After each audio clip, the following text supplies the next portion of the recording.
మన ప్రభువైన యేసుక్రీస్తు పరిశుద్ధ నామములో ఈ పరిశుద్ధుల ఆరాధనకు చేరవచ్చిన మీ అందరికీ నా హృదయపూర్వకమైన వందనాలు. Praise the Lord. బాగున్నారా లేదా? గట్టిగా చెప్పండి. ఏం బాగులేండి, బాధలు తప్పలేదంటారా? హల్లెలూయా. అన్నీ ఎప్పుడు ఉండేయే, వస్తూ ఉంటాయి, వచ్చిన దారిలో పోతూ ఉంటాయి. చెప్పండి, వచ్చిన దారిలో విశ్వసించి ఆ మాట ఎవరెవరైతే పలికారో వారందరి జీవితాల్లో సమస్యలన్నీ ప్రభు తీసివేయుదురుగాక. బైబిల్లోంచి కొన్ని విషయాలు నేను మీతో చెప్తాను. మలాకి ప్రవచన పుస్తకం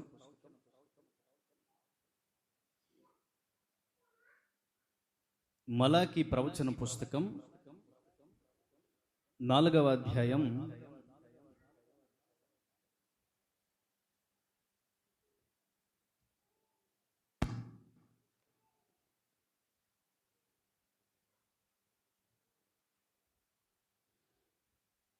2వ వాక్యాన్ని నేను చదువుతున్నాను, మీరు గమనించాలి.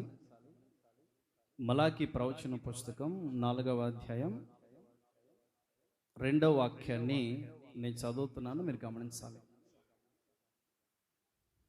మీకు నీతి సూర్యుడు ఉదయించును.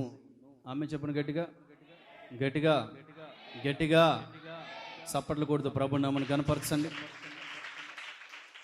గట్టిగా గట్టిగా కొట్టు గట్టిగా. హల్లెలూయా హల్లెలూయా. నా వైపు చూడండి. వేసవి ప్రారంభించబడి ఒక నెల దగ్గర అవుతూ ఉంది. ఏప్రిల్ నెల అంతా కూడా వేసవే. మే నెలలో మండు టెండలు, మనిషిని కనపడకుండా మార్చివేసే మండు టెండలు. సూర్యుడు భూమికి దగ్గరగా ఉండే ఒక ముఖ్యమైన నెల, లేదా భూమి సూర్యునికి దగ్గరగా వెళ్ళే నెల ఒక నెల. 3 నెలల్లో ఈ నెల ప్రాముఖ్యమైనది. ఏప్రిల్, మే, జూన్. ఈ 3 నెలలు సమ్మర్, వేసవి అంటారు.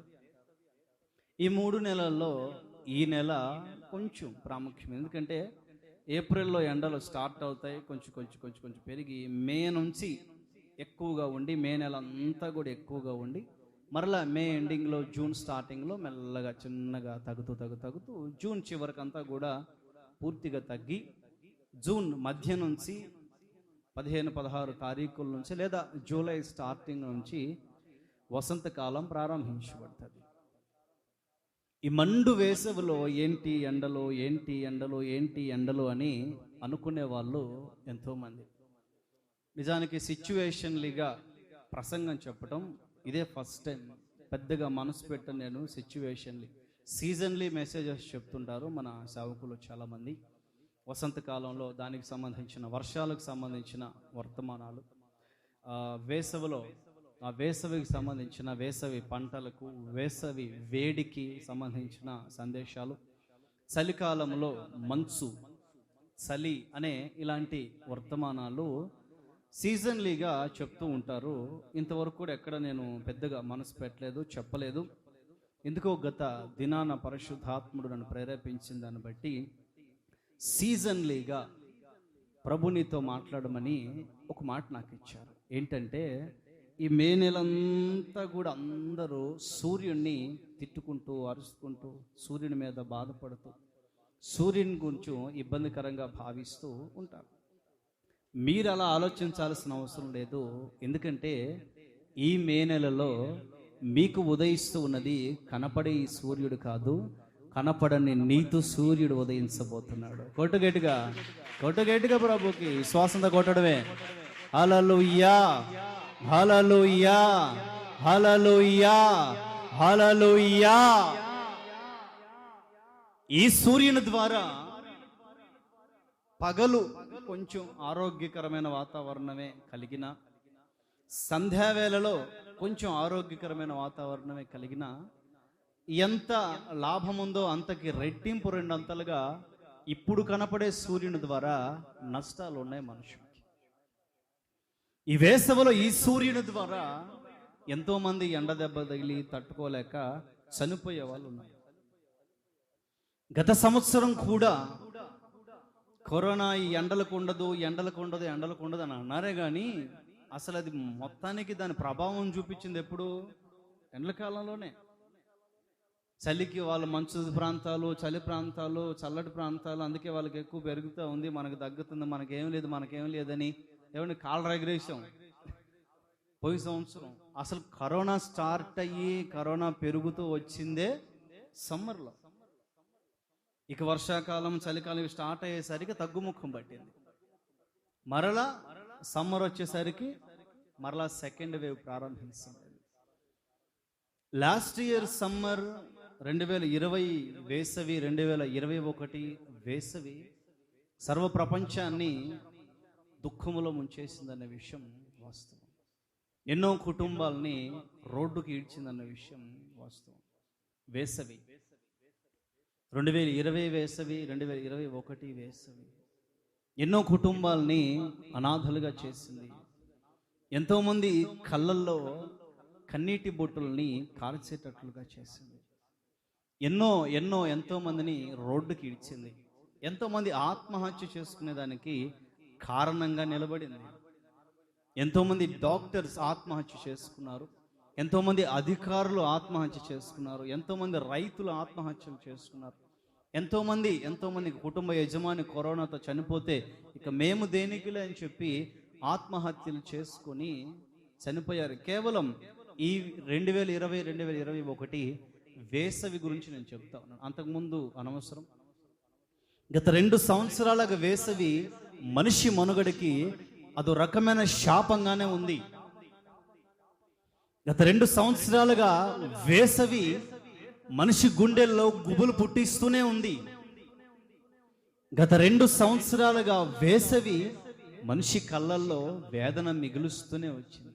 నా ప్రభు చెప్తున్నారు, మీకు నీతి సూర్యుడు ఉదయించబోతున్నాడు. ఈ వేసవిలో అతని రెక్కల నీడలో మీకు ఆరోగ్యం కలగబోతుంది. గట్టిగా గట్టిగా గట్టిగా గట్టిగా గట్టిగా గట్టిగా గట్టిగా గట్టిగా అనారోగ్యము కాదు, ఇప్పుడు ప్రస్తుతం ఉన్న సమ్మర్ ప్రపంచానికి అనారోగ్యం కలుగు చేస్తుంటే ఈ మాసములో మీ కుటుంబాలు ఉదయిస్తున్న నీతి సూర్యుడు ఆయన రెక్కల నీడలో ఉన్న ఆరోగ్యం మీకు అనుగ్రహించునగాక, అనుగ్రహించునగాక, అనుగ్రహించునగాక, అనుగ్రహించునగాక. మండు టెండలో చల్లని వాతావరణ ప్రభు మీకు కలుగ చేయునగాక. ఆయన రెక్కల నీడలో ఉన్న ఆరోగ్యం మీకు కలుగునగాక, స్వస్థత కలుగునగాక, విడుదల కలుగునగాక, నెమ్మది కలుగునగాక, శాంతి కలుగునగాక, సమాధానము కలుగునగాక, సంతోషము కలుగునగాక, తలల మీద నిత్యానంద నిలబడునగాక. యెహోవా సూర్యుని వలె వీళ్ళు ఉదయించునగాక, ఉదయించునగాక, ఉదయించునగాక. అదుగో నా దేవుడు సూర్యకాంతి. గట్టిగా చప్పున కొడుతూ ప్రభు నామన కనపడుతూ యెహోవా సూర్యుని వలె ఉదయిస్తున్నాడు, యెహోవా సూర్యుని వలె ఉదయిస్తున్నాడు. కబా లబా షనామా తురాల కబా లబా షరా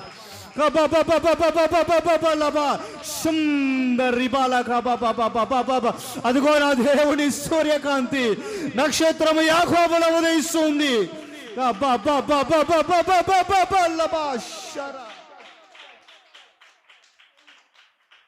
దేవుని పరిశుద్ధ నామానికి మహిమ కలుగునుగాక. గట్టిగా గట్టిగా. ఈ మండు వేసవిలో నా దేవుని రెక్కల నీడ మీ మీద చాపబడునుగాక. మీకు నీతి సూర్యుడు ఉదయించబోతున్నాడు. ఈ బాహ్య సంబంధమైన సూర్యుడు, సూర్యరశ్మి, సూర్యకాంతి ప్రస్తుతం మనిషి మనుగడికి శాపంగా ఉంటే ఆంతరంగికమైన నా దేవుని సూర్యకాంతి మీ కుటుంబాలన్నిటికీ దీవెనకరంగా మార్చబడబోతుంది. ఆమేన్. సూర్యుడు ఉదయిస్తాడు. ఎవరు సూర్యుడు? 82వ కీర్తన, 84వ కీర్తన 11వ చరణం. త్వరగా 2 విషయాలు చదవండి. 84వ కీర్తన 11వ చరణం. దేవుడైన యెహోవా సూర్యుడును కేడెమునై ఉన్నాడు. సూర్యుడు అంటే ఎవరండి? మన యేసయ్యే. చెప్పండి గట్టిగా. గట్టిగా నా యేసయ్య. చెప్పండి గట్టిగా, చెప్పండి గట్టిగా, నా యేసయ్య. చెప్పండి గట్టిగా. సూర్యుడు అని అంటే ఎవరో కాదు, మనం ఆరాధిస్తున్న మన దేవుడే. కోటి సూర్య కాంతికి మించిన తేజోమయుడండి ఆయన. ఆమేన్, ఆమేన్. కోటి సూర్య కాంతికి మించిన తేజోమయుడు యేసయ్యా. ఎవరైనా చెప్పండి. కోటి సూర్య కాంతికి మించిన తేజోమయుడు. కోటి సూర్యకాంతుల్లో ఒక చోట ఉంటే ఆయన నిలబడినట్లుగా ఉంటుంది. ఆమేన్. ఇక్కడ కనబడే ఈ సూర్యకాంతిని మనం దేవుని సూర్యకాంతికి పోల్చలే. అందుకే ఈ సూర్యకాంతి ద్వారా కొంచెం కీడు ఉన్నా నా దేవుని సూర్యకాంతి ద్వారా కొంచెం కాదు కదా, కొంచెంలో కొంచెం కూడా మనిషి మొనగడికి ఏమాత్రం కీడు ఉండదు. హల్లెలూయా, హల్లెలూయా. నీతి సూర్యుడు ఈ నెలలో మీ అందరి జీవితాల్లో ఉదయించబోతున్నాడు. రాసిపెట్టు. ఆయన రెక్కల నీడలో ఉన్న ఆరోగ్యం ఈ నెలలో మీరు అనుభవించబోతున్నారు. రాసి పెట్టుకోండి. రానున్న బలహీనతలు, ఉన్న బలహీనతలు, గతంలో మనల్ని వెంబడిస్తున్న ప్రతి ఒక్క బలహీనత ఈ మాసంలో తొలగిపోబోతూ ఉంది. గుర్తుపెట్టుకోండి. స్తోత్రం కలుగును గాక. గతంలో వెంబడిస్తున్న రోగాలు అయి ఉండొచ్చు, ప్రస్తుతం మనం కలిగి ఉన్న రోగ భయం అయి ఉండొచ్చు, భవిష్యత్తులో ఏమొస్తుందో అనే గుబులై ఉండొచ్చు. ఏమి కాదు, ఈ మే నెలంతా కూడా ఏ చిన్న బలహీనత మీ దగ్గరికి, మీ గుమ్మముల దగ్గర కూడా రాకుండా నా ప్రభు మీకు కంచె వేయునుగాక, కంచె వేయునుగాక, కంచె వేయునుగాక. గుర్తుపెట్టుకునే ప్రయత్నం చేయండి, లేదా రాసుకోండి. మీకు నీతి సూర్యుడు ఉదయిస్తాడు. మీకు, గుర్తుపెట్టుకున్న మాట. ఎవరికి? మాకు. చెప్పండి. మాకు. చెప్పండి అందరూ. నాకు అని చెప్పండి. నాకు నీతి సూర్యుడు ఉదయిస్తాడు. నిజమేనంటారా? నాకు అని అనుకున్న అందరి జీవితాలు ఉదయిస్తాడు అంటారా? చెప్పలే. మాకు అని అందరం కలిసి చెప్పాం.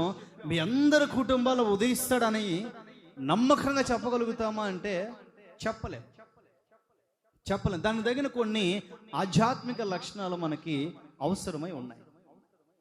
మీకు నీతి సూర్యుడు ఉదయించును అని లేఖనం చెప్తుంది. మీకు అంటే ఎవరికి? ఎవరి జీవితాల్లో బలముతో ఉదయించు సూర్యుని వలె ఆయన ఉదయిస్తాడు. ఉదయం తప్పకవచ్చు రీతిని ఆయన ఉదయించును అని లేఖనం చెప్తుంది. రాత్రి ఏడుపు వస్తుంది, రాత్రి బాధ వస్తుంది, రాత్రి వేదన కలుగుతుంది. అలానే ఆ వేదనలో, ఆ బాధలోనే ఏడ్చి ఏడ్చి ఏడ్చి ఏడ్చి నిద్రపోతాం. అయ్యో రాత్రి వచ్చిందే, అయ్యో సూర్యుడు అస్తమించాడే, ఇప్పటి వరకు వెలుగుకరంగా ఉన్న నా బ్రతుకు సడన్ గా చీకటైపోయిందే, సూర్యుడు నాడు ఇక నాకు భయం లేదు, సూర్యుడు నాడు ఇక నాకు దిగులు లేదు, సూర్యుడు నాడు ఇక్కడ నేను దిగుపడను, నేను ఇక చెడియను, సూర్యకాంతి నన్ను నడిపిస్తుంది అని ఇప్పటి వరకు సంబడపడిపోయానే. సడన్ గా నా జీవితంలో సూర్యుడు అస్తమించాడు. బైబిల్లో యాకోబుని గురించి మంచి మాట ఉంది.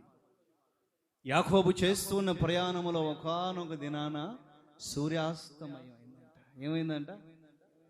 తల్లి కొంగు పట్టుకొని విడవకుండా తిరిగి వంట నేర్చుకొని ఒక సాధువుగా ఒక సాత్వికమైన గుణంతో, మంచి చెడు కూడా తెలియదండి యాకోబుకి, ఏమీ తెలియని పరిస్థితుల్లో చేతికర్ర తీసుకొని సూర్యుడున్నాడులే నాకు తోడుగా, ఎండ ఉందిలే, సూర్యకాంతి నన్ను నడిపిస్తుందిలే నాకు తోడుగా, నేను వెళ్ళేంత వరకు నాకు తోడుగా ఉంటుందిలే అని సంబరంగా ప్రారంభించి ఉంటాడు యాత్ర.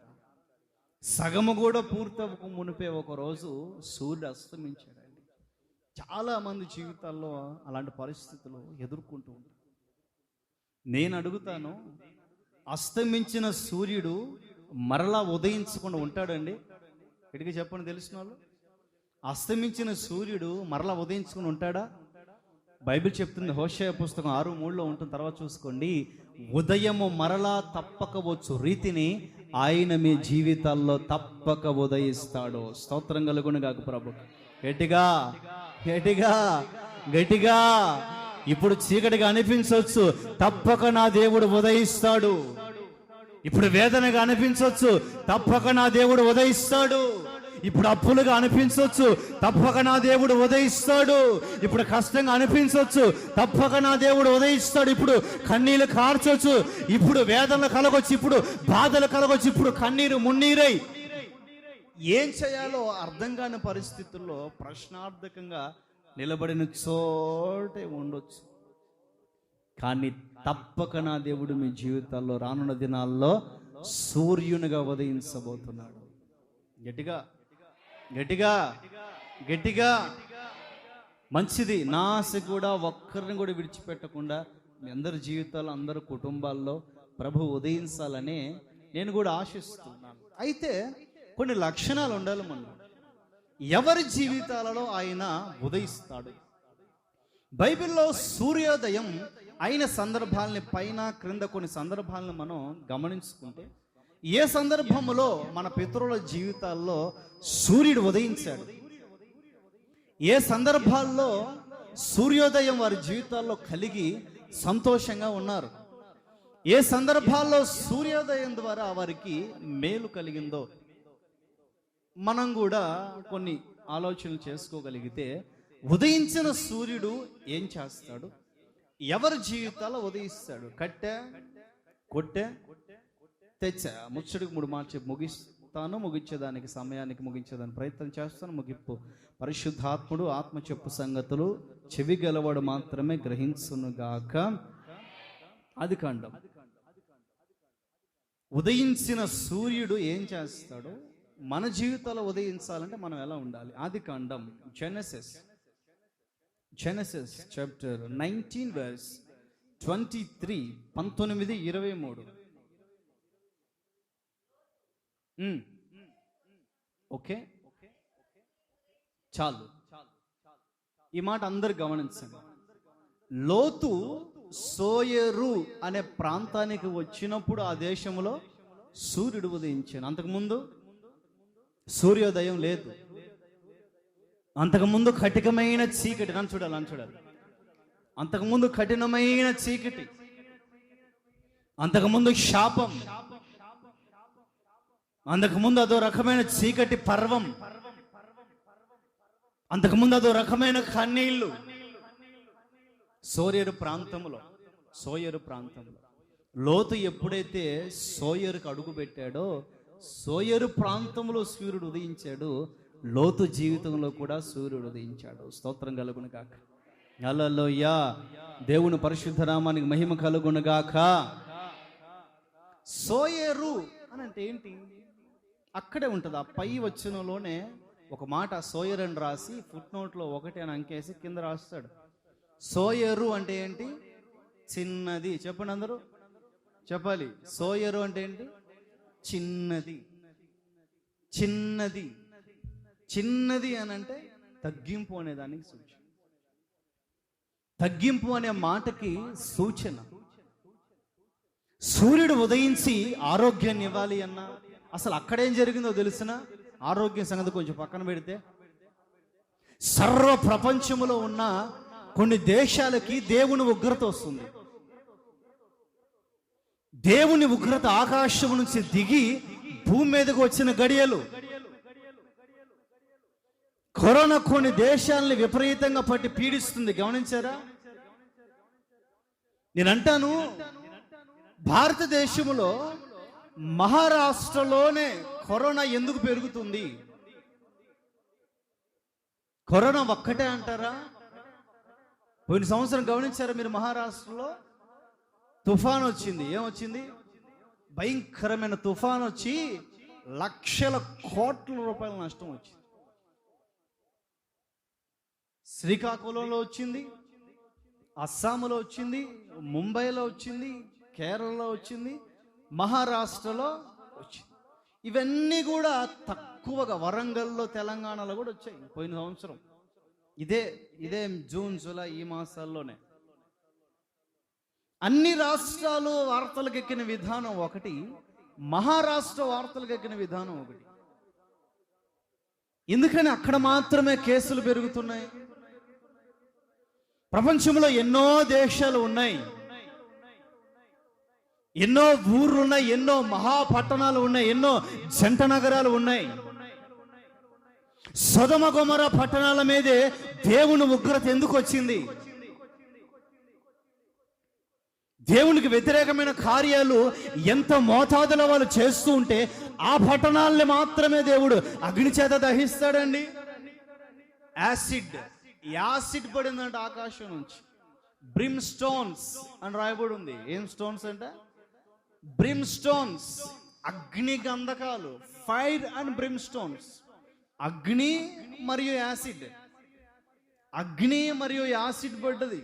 ఇప్పటికి ఆ ప్రాంతాలలో ఒక్క చీమ కూడా సంచరించదండి.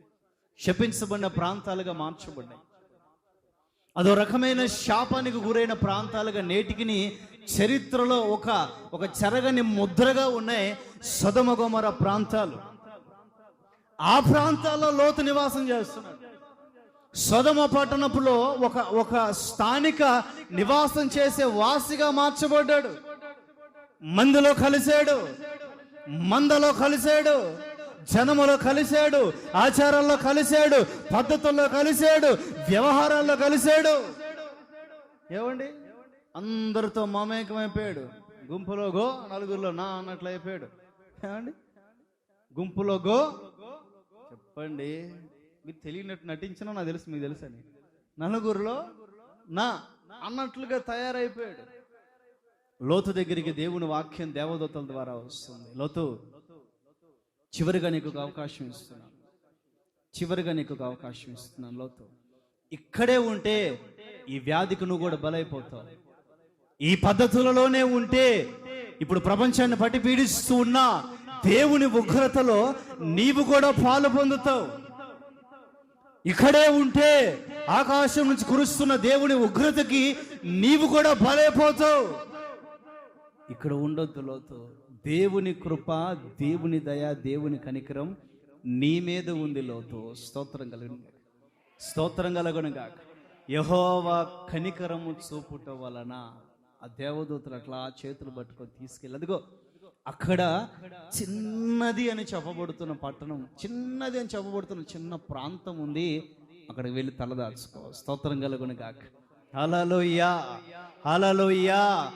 ఈ దినములో నువ్వు గర్వానికి చోటిచ్చి, ఈ దినములో నువ్వు అహంభావానికి చోటించి, ఈ చివరి దినాల్లో నువ్వు బడాయికి చోటిచ్చి సాధించేదేమి లేదు లోతు. నాకు మందలోనే, నాకు ఆస్తులోనే, నాకు పాస్తులు, నాకు మంది బలగం ఉంది అని ఈ రోజులో నువ్వు జపసరుచుకొని లాభం లేదు లోతు. జిమ్ములకు పోయిన వాళ్ళు మార్చూరిలో ఉన్నారు. నువ్వు ఏం చేసి లాభం లేదు. నేను సినీ యాక్టర్, నాకు కోట్లు ఉన్నాయి, ఏం లాభం? ఎస్పి బాలసుబ్రహ్మణ్యం గారికి కూడా ఉన్నాయి, మహానుభావుడు. ఆయన నేనేం అనట్లేదు, ఆయనకు కూడా ఉన్నాయి. కానీ ఏం చేస్తే ఒక్క పైసా కాపాడిందా ఆయన్ని? ప్రపంచ చరిత్రలోనే తెలుగు ఆణిముత్యం అండి ఆయన. నాకు కూడా చాలా అభిమానం ఆయన అంటే. క్రైస్తవ పాటలు చాలా పాడారు, నేను ఆయనేం అనట్లేదు. నాకు కూడా చాలా అభిమానం ఆయన అంటే. ఎస్పి బాలసుబ్రహ్మణ్యం గారు. ఏమండి, ఎన్ని వ్యాధులు లేవండి చనిపోవడానికి, ఎన్ని బలహీనతలు లేవండి చనిపోవడానికి. ఎంతోమంది ప్రముఖులు ఈ 2020-21లో కోవిడ్ ద్వారా చనిపోయారండి. కరోనా వైరస్ ద్వారా. ఎందుకని చెప్పలేదు. కోట్లు ఉన్నాయి, ఏం లాభం? దేవుడు తోడున్నాడులే అనే ఈగో కొంతమందికి. ఈ మధ్య కాలంలో ఒక చిన్న వార్త చూసా, చెప్పాలి తప్పదు. తెలివి తక్కువతనాలు కొంతమంది కొబ్బరి నూనె బాటిల్ తీసుకొని కోవిడ్ హాస్పిటల్కి పోయి, ఒక ఆడ మనిషి, ఎందుకండి వాళ్ళకి తలకాయ నొప్పి వ్యవహారాలు కదా, కొబ్బరి నూనె బాటిల్ తీసుకొని ఒక ఆడ మనిషి పోయి కోవిడ్ పేషెంట్లు అంటే, లేకపోతే హాస్పిటల్ ఉన్న పేషెంట్లు అందరికీ కొబ్బరి నూనె ప్రార్థన చేస్తా ఉంది. కరోనా వచ్చిన వాళ్ళు ప్రార్థన చేసి వీళ్ళకి దేవుడు స్వస్థపరిచే దేవుడు అండి. ఆమేన్, ఆమేన్.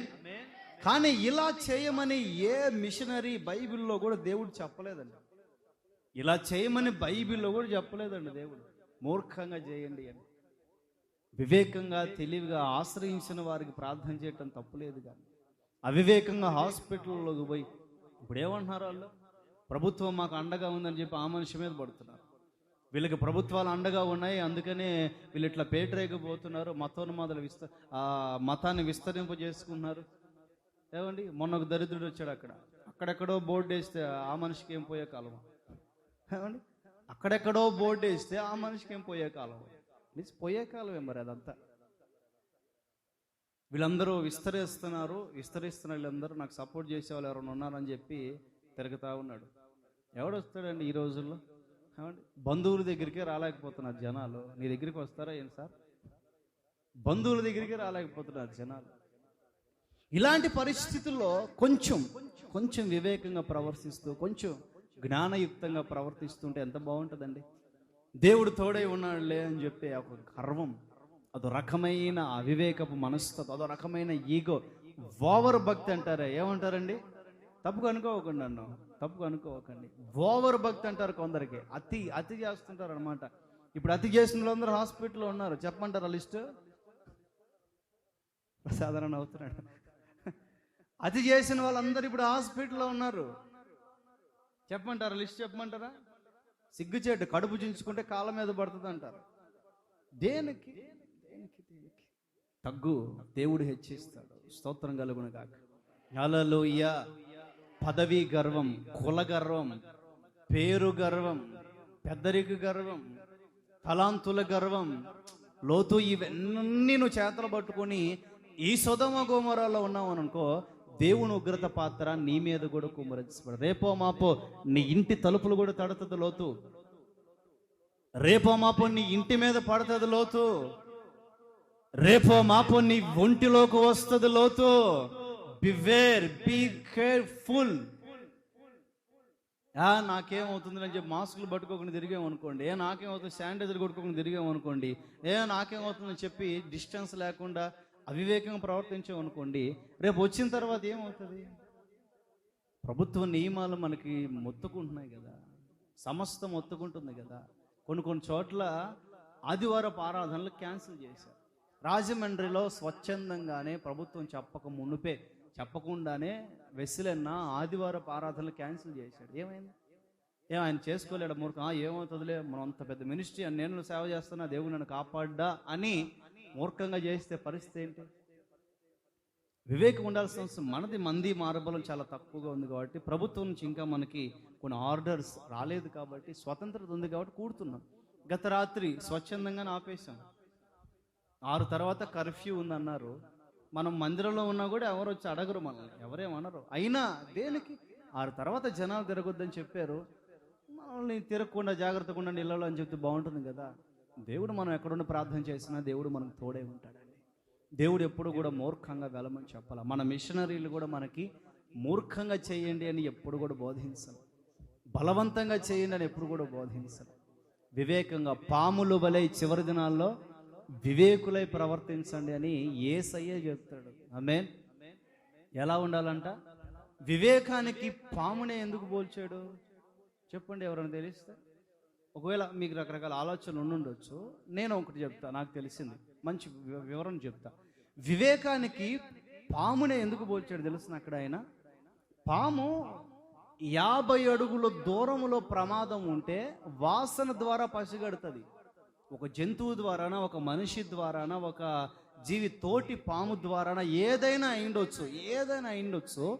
50 అడుగుల దూరములో ఉంటేనే పాము అపాయాన్ని పసిగడుతుంది. అది పాములో ఉన్న వివేకం.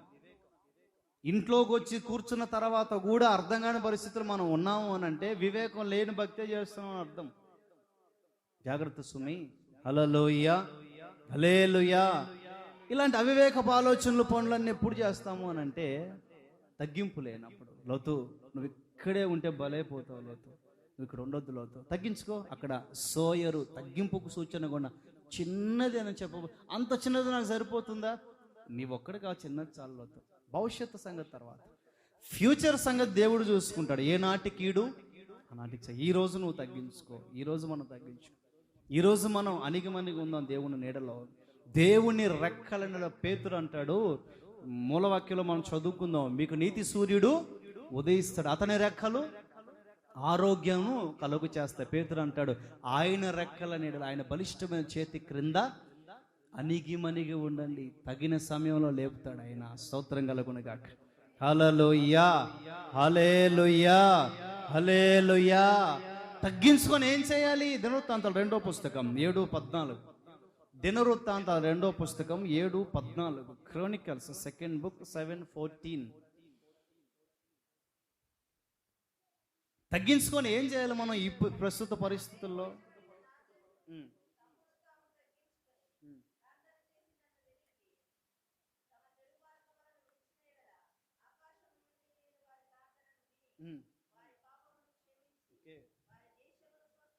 ఆమేన్. గట్టిగా గట్టిగా. కృపగల దేవుడు దేశాన్ని స్వస్థపరచునుగాక, రాష్ట్రాన్ని స్వస్థపరచునుగాక, జిల్లాని స్వస్థపరచునుగాక, మండలాన్ని స్వస్థపరచునుగాక. ఇలాంటి స్వస్థత కార్యాలు జరగాలి అని అంటే అహంభావంతో తిరగటం కాదు. నా పేరు పెట్టబడిన నా జనులు తమ్మును తాము తగ్గించుకున్న సన్నిధికి వచ్చి, అయ్యా ఏదో పొరపాటు జరిగింది, మా ద్వారా జరిగిందా వాళ్ళ ద్వారా జరిగిందా అని ఆలోచించే పరిస్థితి కాదయ్యా. దయచేసి జ్ఞాపకం చేసుకోయా దేశాన్ని, దయచేసి జ్ఞాపకం చేసుకున్న రాష్ట్రాన్ని. ప్రార్థన చేస్తున్నామా? ప్రార్థన చేసే వాళ్ళందరూ మంచి మనసుతో కూల్చేయొద్దండి. దేశం కోసం, రాష్ట్రం కోసం ప్రార్థన చేస్తున్నాం ఏమైనా మిగిలిన వాళ్ళకి ఏం పోయే కాలం? దేశం కోసం, రాష్ట్రం కోసం రోజుకు ఒక 10 నిమిషాలు పోకుండా ప్రార్థన చేయొచ్చు కదండి. పరిస్థితులు బాగలేదండి, చెప్తున్నాను. పరిస్థితులు పోయిన సంవత్సరం కంటే ఈ సంవత్సరం మరీ దారుణంగా ఉన్నాయి. వార్తలు ఓపెన్ చేస్తే ఆర్తనాదాలు వినబడుతున్నాయి. వార్తలు ఓపెన్ చేస్తే ఆర్తనాదాలు వినబడుతున్నాయి. కాపాడండి, రక్షించండి, హాస్పిటల్లో జాయిన్ చేసుకోండి, బెడ్లు ఇవ్వండి, కనీసం చిన్న బర్త్ అంబులెన్స్లో పెట్టిన ట్రీట్మెంట్, చెట్టు క్రింద కూర్చోబెట్టిన ట్రీట్మెంట్ ఇవ్వండి. గేట్లు మూసేసి స్థలంలో బెడ్లో ఏం ఔషధాలు లేవని చెప్పి పంపించేస్తున్నారండి, ఇళ్ళకి పంపించేస్తున్నారండి. పర్మిషన్స్ తీసుకొని వచ్చినా కూడా లేదు, ఖాళీ లేదు, వెళ్ళిపోండి పంపిస్తూ ఉంటే మార్గం మధ్యలోనే వాళ్ళు చనిపోతూ ఉంటే ఏవండి? భర్తను బ్రతికించుకునే దానికి భార్య ఆయన నోట్లో నోరు పెట్టి, కరోనా పేషెంట్ ఆయనకు శ్వాసను అందిస్తూ ఉంటే, భార్య భర్తలు ఇద్దరు పక్కపక్కన కూర్చొని మాట్లాడుతూ భర్త కూలిపోతే ఆ భార్యకి ఏం చేయాలో పాలిపోయిన పరిస్థితుల్లో ఇరుగు పొరుగు అని పిలిస్తే వచ్చి ఎవరూ పట్టుకోలేని పరిస్థితుల్లో ఆ భార్య అల్లాడిపోతూ ఉంటే ఏంటండి? చిన్న పిల్లల్ని ఆ టీపీయు కిట్లు వేసుకొని బాగా ప్యాక్ చేసుకొని ఆ పిల్లల్ని ఎత్తుకొని స్కూల్కి తీసుకెళ్తున్నాం అని చెప్పి తీసుకెళ్తూ ఉంటే కరోనా వచ్చింది పిల్లలకి. చిన్న పిల్లలు ఏం చేస్తారండి? తల్లిదండ్రులు రోడ్ల మీద పడి ఏడుస్తూ ఉంటే ఆ పిల్లల్ని డాక్టర్లు ఆదరించి హాస్పిటల్కి తీసుకుని వెళ్ళి జాగ్రత్తగా ట్రీట్మెంట్ చేస్తూ ఉంటే ఏమండి? చిన్న పాలు తాగే పిల్లలకి పాలు ఇవ్వటానికి కూడా తల్లికి కష్టమైన పరిస్థితులు వస్తూ ఉంటాయి. రోజులు బాగలేదు నా దేవుడు ప్రియులారా, రోజులు బాగలేదు.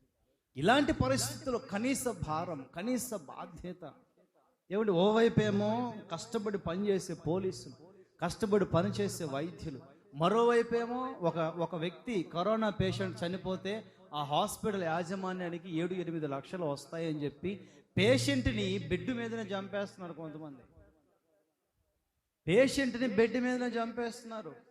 ఇంకెట్లాగో పోతావు కదా అని డబ్బు కోసం మనుషులను చంపేస్తూ ఉంటే ఏంటండి?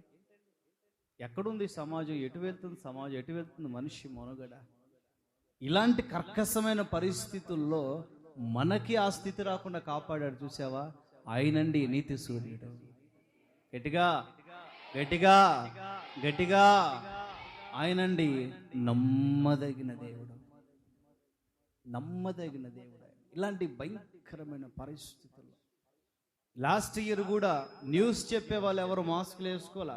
ఏముందిలే అన్నట్లు ఈ సంవత్సరం న్యూస్ చెప్పే వాళ్ళు కూడా మాస్కులు వేసుకొని తిరుగుతూ ఉన్నారు. వాళ్ళ దగ్గర చుట్టూ ఎవరు ఉండరు, అయినా కూడా మాస్కులు వేసుకు భయం గుప్పెట్లో బ్రతుకుతుందండి సమాజం. భయం గుప్పెట్లో పరుగులు తీస్తుందండి దేశం.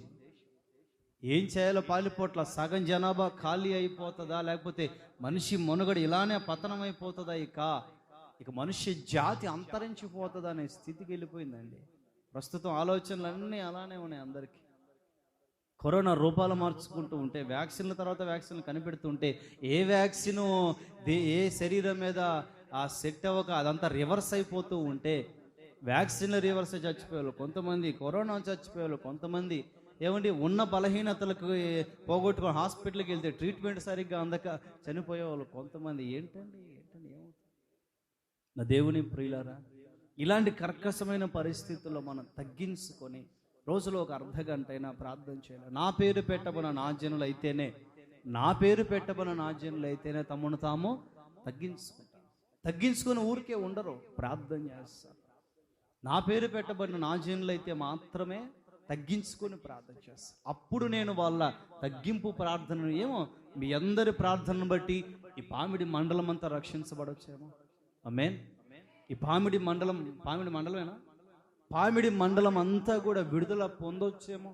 పామిడి మండలం అంతా కూడా దేవునిలోకి రావచ్చేమో. కరోనా నుంచి తప్పించబడవచ్చు. వారిలో మనం ఉన్నాం కదా. మనం వెళ్ళి వాళ్ళ మీద చేతులు పెట్టి వాళ్ళ కొబ్బరి నూనెలు రాసి అనవసరం తలకాయ నొప్పులు తెచ్చుకొని ప్రార్థన చేయాలని మనం చెప్పట్లేదు. ఇళ్లలో ఉండే అవసరమైతే, నాకు చాలామంది రాష్ట్ర నలుదిశ నుంచి ఫోన్లు చేస్తూ ఉంటారు. రోజుకు ఒక్కళ్ళైనా ఒక పేషెంట్ ఫోన్ చేస్తాడు. ఏం చేయగలుగుతాం? ప్రార్థన చేయటం తప్ప ఏం చేయగలుగుతామండి? ఫోన్ చేసి ప్రార్థన. దేవుని మహా కనికరం ఏంటి అని అంటే, వాళ్ళు ఫోన్ చేసి మాకు ఇట్లా పాజిటివ్ వచ్చింది అంటున్నారు అని చెప్పి ప్రార్థన చేసుకుని 2-3 రోజులకే మరలా ఫోన్ చేసి డాక్టర్స్ నెగటివ్ రిపోర్ట్ ఇచ్చారని అని చెప్తున్నారు. చప్పట్లు కొడుతూ ప్రభు నమ్మని కనుక ప్రభుకే ఘనత. హల్లెలూయా హల్లెలూయా. అన్నా ఇట్లా 3 రోజుల క్రితం ఇలా అని చెప్పారు కదా, అప్పుడు అలా చెప్పారు, ఇప్పుడు ఇలా చెప్పారు. దేవుని పరిశుద్ధ నామానికి మహిమ కలుగునుగాక.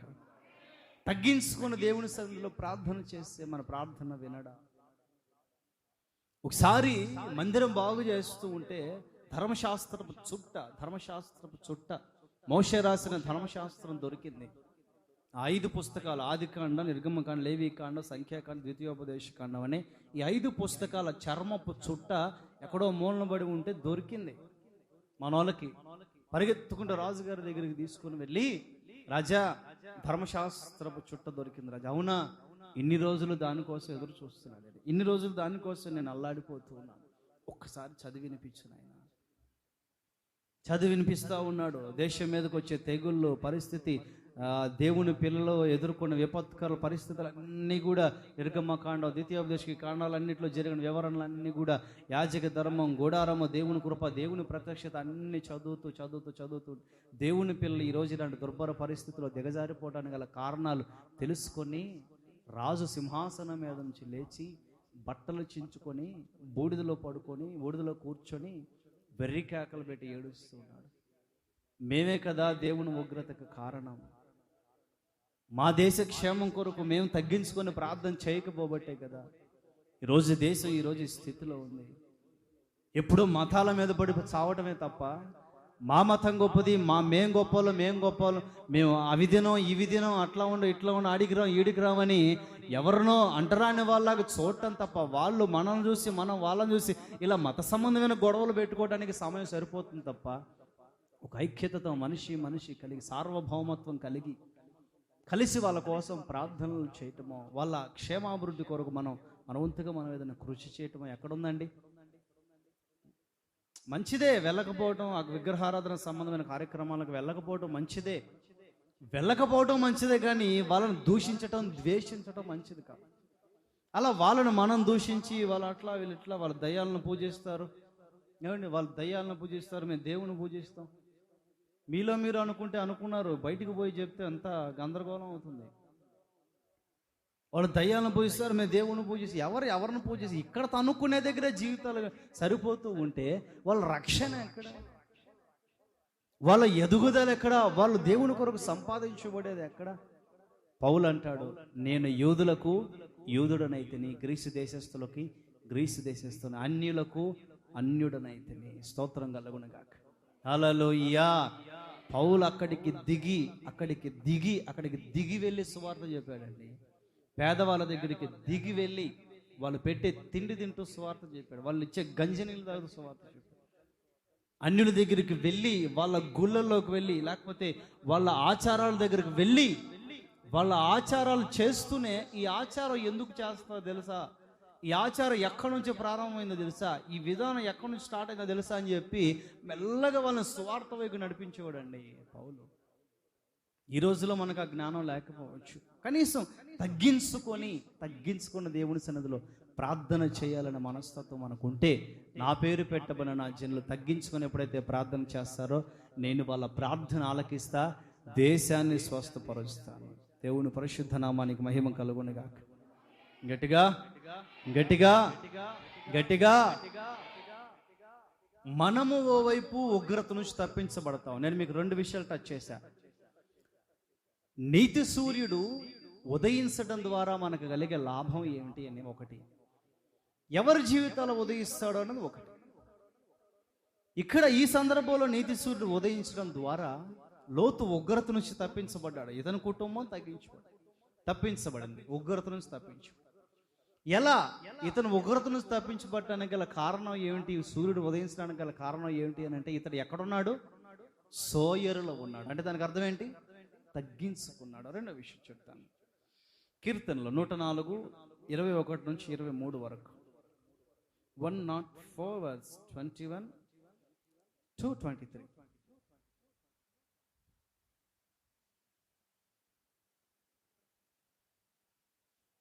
104వ కీర్తన. ఓకే,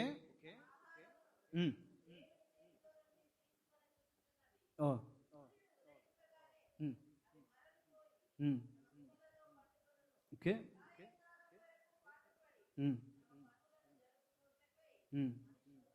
చాలు. అక్కడ రాయబడి ఉన్నది కొంచెం మీకు కన్ఫ్యూజ్గా ఉండొచ్చు, నేను వివరిస్తా. నా వైపు చూడండి. హల్లెలూయా, చేతులు ఎత్తాలి. హల్లెలూయా, మంచిది. నా వైపు చూసి జాగ్రత్త వినండి. సింహపు పిల్లలు వేట కొరకు బయలుదేరుతా ఉంటాయి. సూర్యోదయం అవుతుంది. సూర్యోదయం అయిన వెంటనే సూర్యుని వైపు చూస్తాయి సింహపు పిల్లలు, సింహాలు, అడవి మృగాలన్నీ కూడా.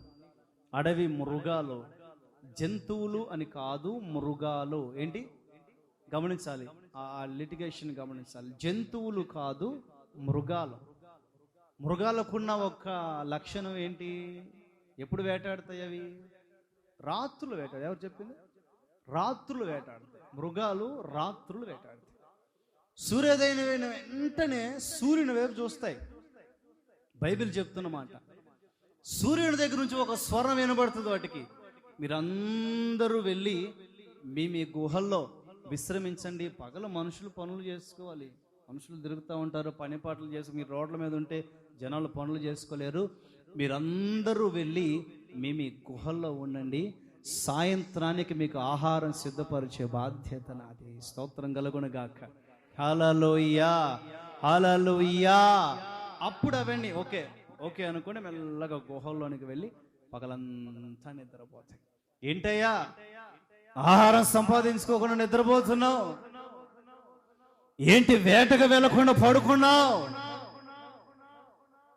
నేను నా దేవుడి మీద ఆధారపడ్డాను. నా దేవుడు సాయంత్రానికి నాకు ఆహారం తీసుకొస్తాడు. కొట్టు గట్టిగా ప్రభు చెప్పండి. గట్టిగా కొట్టాలి, గట్టిగా కొట్టాలి. హల్లెలూయా. దేవుని మీద ఆధారపడినప్పుడు ఉదయిస్తాడండి సూర్యుడు. ఏం చేసినప్పుడు? చెప్పండి గట్టిగా. దేవుని మీద ఆధారపడినప్పుడు ఉదయిస్తాడు. ఎందుకో తెలుసునా? సమూయేలు మొదటి పుస్తకం 15వ అధ్యాయం 29లో ఉంటుంది, తర్వాత చూసుకోండి.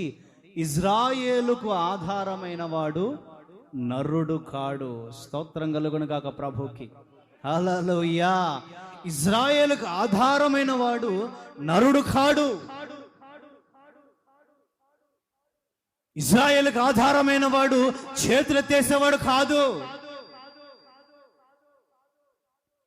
ఇక మా వల్ల కాదు, ఇక మాకు చేత కాదు, ఇక మేము వైద్యం చేయలేకపోతున్నాం, ఇక మేము కిట్లు పంపించలేకపోతున్నాం, ఇక మేము వ్యాక్సిన్ పంపిణీ చేయలేకపోతున్నాం, ఇక మేము బెడ్లు ఏర్పాటు చేయలేకపోతున్నామని చేతులు ఎత్తేసేవాడు కాదు.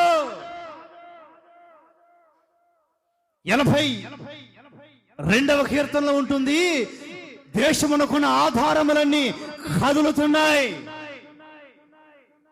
దేశమునకు ఆధారముగా ఉన్న మోదీ గారు కదులుతున్నారు. రాష్ట్రమునకు ఆధారముగా ఉన్న సీఎం కదులుతున్నాడు. దేశాధికారులందరూ కూడా ఏమీ పాలిపోక కదులుతున్నారు. దేశమునకన్నా ఆధారములన్నీ కదులుతున్నాయంట. ఏం చేస్తున్నాయి? కదలటం అంటే వణుకుతున్నాయి. దేశమునకున్న ఆధారం. ఏం జరుగుతుంది దేశంలో? ఎటు వెళుతుంది దేశం? దేశపు భవిష్యత్ ఏంటి? దేశపు మనుగడ ఏంటి? ప్రశ్నార్థకంగా నిలబడింది. ఏంటి ఏంటి ఏంటి రూముల్లో పడుకుని వణుకుతున్నారండి. చూడండి, తెలంగాణ సీఎంను కూడా వదలలేదు మహమ్మారి. ఏంటంట? తెలంగాణ సీఎంను కూడా వదలలే, వాళ్ళ అబ్బాయిని కూడా వదలలే, ఫ్యామిలీని పలకరించుకుంటూ పోతున్నారు. దేశమునకున్న ఆధారాలన్నీ కదులుతున్నాయి, వణుకుతున్నాయి, ముచ్చెమటలు పట్టిస్తుంది మహమ్మారి. ఈరోజు నేను ధైర్యంగా గుండె మీద చేసుకుని ప్రభు తరపున చెప్తున్నాను, మనకు ఆధారమైన వాడు నరుడు కాడు, సర్వశక్తి కలిగిన దేవుడు. స్తోత్రం కలుగునుగాక. హల్లెలూయా, హల్లెలూయా, హల్లెలూయా. చూడండి, ఒక మాట చాలా బాగుంటుంది. కీర్తనలో 3వ కీర్తన 5వ చరణంలో ఉంటుంది. చాలా బాగుంటుంది అన్నమాట, చాలా చక్కగా ఉంటుంది అన్నమాట. 3వ కీర్తన 5వ చరణం. యేసయ్యే నాకు ఆధారం, కాబట్టి నేను సాయంకాలానికి శుభ్రంగా కడుపు నిండా పేగల్లాగా తిని దుప్పటిదాన్ని పండుకొని నిద్రపోతాను. నేను పడుకొని నిద్రపోతాను. 10,000 మంది దండెత్తి నా మీదకు వచ్చిన 10,000 సమస్యలు నా మీదకు వచ్చి మోహరించిన 10,000 సమస్యలు, 10,000 మంది వ్యక్తులు, 10,000 రకాల రోగాలు, రకరకాల రూపాలు మార్చుకొని నా దగ్గరికి వచ్చి నా ముందు నాట్యం ఆడినా నేను భయపడను. నేను దేవుణ్ణి ఆధారం చేసుకున్న హాయిగా పడుకుంటాను, నిద్రపోతాను, సూర్యోదయాన్ని చూస్తాను. కొట్టుగట్టిగా ప్రభువు చెప్పండి, గట్టిగా కొట్టాలి ఉజ్జీవంగా. హల్లెలూయా, హల్లెలూయా, హల్లెలూయా. ఇశ్రాయేలుకు ఆధారమైన వాడు నరుడు కాడు. చాలా మంచి మాట అండి, చాలా మంచి మాట. ఆసాపు అంటాడు, దేశానుకున్న ఆధారాలన్నీ కదులుతున్నాయ్యా దావీదు గారు. దావీదు రోజులోనే ఉన్నాడు ఆసాపు. దావీదు గారి దగ్గర కీర్తనలు పాడే ఒక మంచి కీర్తనకారుడు ఆసాపు. 82వ కీర్తనలో ఆసాపు గారు దావీదు గారి దగ్గరికి వెళ్ళి అనుండొచ్చేమో. ఆయన అంటాడు, దావీదు గారు, అయ్యా మహారాజు గారు, దేశమునుకున్న ఆధారాలన్నీ వణుకుతున్నాయి అయ్యా. అప్పుడు ఆయన అంటాడు, పిచ్చోలాగున్నావు, దేశానుకున్న ఆధారాల మీద నేనెందుకు ఆధారపడతానయ్యా? యెహోవాయే నాకు ఆధారము. స్తోత్రం కలుగునుగాక. నేను పండుకుంటాను, స్తోత్రం కలుగునుగాక. నేను నిద్రపోతాను, ప్రభుకు మహిమ కలుగునుగాక. నేను మేలుకొంటాను, ప్రభు పరిశుద్ధ నామానికి మహిమ ఘనత ప్రభావములు యుగములన్నిటా కలుగునుగాక. నేను భయపడను. నేను అస్సలు ఏ కరోనా కాదు కదా, వాళ్ళు జేజనాయన వచ్చినా కూడా నేను, చెప్పండి గట్టిగా అందరూ, కళ్ళు మూసుకొని చెప్పండి, గుండె మీద చేసుకుని కళ్ళు మూసుకొని చెప్పండి, నేను భయపడను, నేను భయపడను. కళ్ళు మూసుకుని అందరూ, నేను భయపడను, నేను భయపడను. ఎందుకంటే చెప్పు, ఎందుకంటే యేసయ్యే నాకు ఆధారం. గట్టిగా గట్టిగా గట్టిగా. యేసయ్యను ఆధారం చేసుకున్న ప్రతి ఒక్కరికి నా దేవుడు ధైర్యము కలుగ చేయునుగాక. తన రెక్కల నీడలో ఉన్న ఆరోగ్యము కలుగ చేయునుగాక. నీతి సూర్యుడిగా ఇది మొదలుకొని మాసము మొదలుకొని ఉదయించునుగాక, ఉదయించునుగాక, ఉదయించునుగాక. ఆత్మ చెప్పు సంగతులు చెవిగలవాడు గ్రహించునుగాక. కన్నులు తెరిచిన వారికి వచ్చిన దేవోక్తి నెరవేర్చబడునుగాక. దేవుని పరిశుద్ధ నామానికి మహిమ కలుగునుగాక. దేవుని మీద ఆధారపడినప్పుడు ఉదయిస్తాడండి. జంతువులు ఆధారపడుతున్నాయండి, జంతువులు పక్షులు ఆధారపడుతున్నాయండి దేవుని మీద. పిచ్చుకల కంటే మీరు శ్రేష్ఠులు కారా అని రాయబడు. విత్తని పక్షులను నిత్యము పోషించు విత్తని పక్షుల్నే నిత్యం పోషించే దేవుడు ఆయన పిల్లల్ని విడిచిపెడతాడా? సింహపు పిల్లలైనా ఆకలితో అలమటించే రోజులు గడియలు వస్తాయి, కానీ యెహోవాను ఆశ్రయించిన మనందరము ఆకలి అనే పదము, ఆ మాట లేకుండా కుటుంబాలను పోషించగలిగిన దేవుడు ఆయన. గట్టిగా గట్టిగా హల్లెలూయా. లక్షాధికారులే భిక్షాధికారులై రోడ్డు మీద పడుతున్న ఈ రోజుల్లో నమ్మదగిన దేవుని మహిమైశ్వర్యం మనకి నిత్యము తోడుగా ఉండునుగాక. ఆయన మీద ఆధారపడినప్పుడు, ఆయనను ఆశ్రయంగా చేసుకున్నప్పుడు, అధికారులను కాదు, రాజకీయాలను కాదు, పదవులను కాదు, ఏమండి వ్యవస్థలను కాదు, సమాజాన్ని కాదు, బంధు బలగాన్ని కాదు, మన ఇంట్లో వాళ్ళని కాదు ఆధారం చేసుకోవాల్సి, ఇజ్రాయేలు పరిశుద్ధ దేవుని ఆధారం చేసుకో. ఎందుకంటే మనం ఈ భూమి మీద ఎవరిని ఆధారం చేసుకున్న వాళ్ళందరూ ఎవరు? మనుషులు. వాళ్ళందరూ ఎవరండి?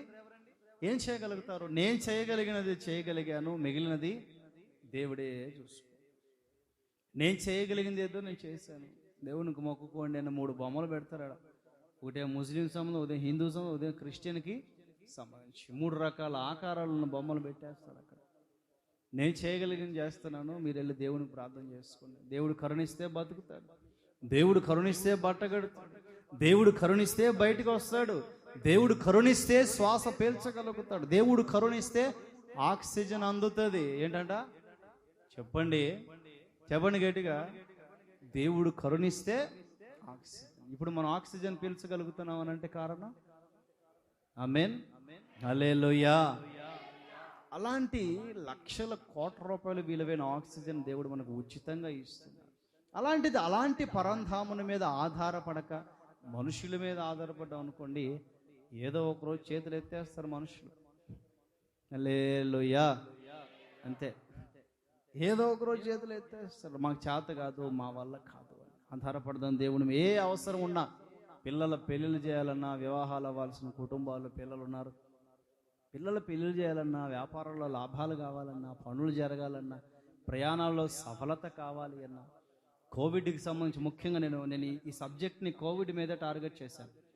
ఈ సబ్జెక్ట్ నేను ఖచ్చితంగా కోవిడ్ మీద టార్గెట్ చేశాను. లాస్ట్ ఇయర్ చెప్పాను దీన్ని, బహుశా ఈ నెలలోనే అయ్యి ఉండొచ్చు, గుర్తులేదు, ఏ నెల గుర్తులేదు. గత సంవత్సరం నేను సబ్బోర్లో చెప్పున్నాను. ఒక్కసారి అక్కడ ఒక్క చోట చెప్పే, ఇక్కడ ఒక చోట చెప్పా. అప్పుడు కోవిడ్ని టార్గెట్ చేయాలి. ఇప్పుడు ఖచ్చితంగా నేను కోవిడ్ని టార్గెట్ చేస్తాను. ప్రభు నాకు ఆ దిశగా బయలుపరిచాడు. ప్రభు ఏ కోణంలో మనల్ని నడిపిస్తాడో ఆ కోణంలో నడిస్తేనే ఆయన చిత్తం జరుగుతుంది. కరోనా వైరస్కి సంబంధించే మాట్లాడుతున్నాడు. ఆయన మీద ఆధారపడినప్పుడు ఆకాశ పక్షులని, గుహలలో ఉన్న సింహపు పిల్లల్ని పోషిస్తూ కాపాడుతూ ఆరోగ్యకరంగా ఉంచిన అదే దేవుడు మిమ్మల్ని అందరినీ ఈ మండు వేసవిలో పోషించునుగాక.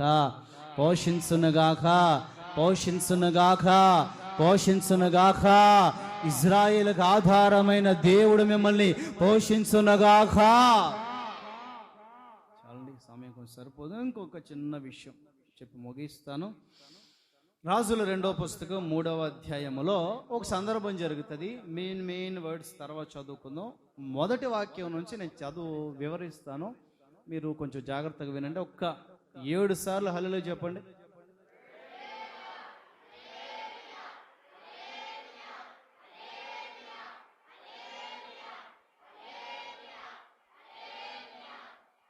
హల్లెలూయా. మంచిది, మిమ్మల్ని అందరం చూస్తే చాలా సంతోషంగా ఉంటుంది నాకు. మీలాంటి దొరకటం అనేది దేవుని కృపే.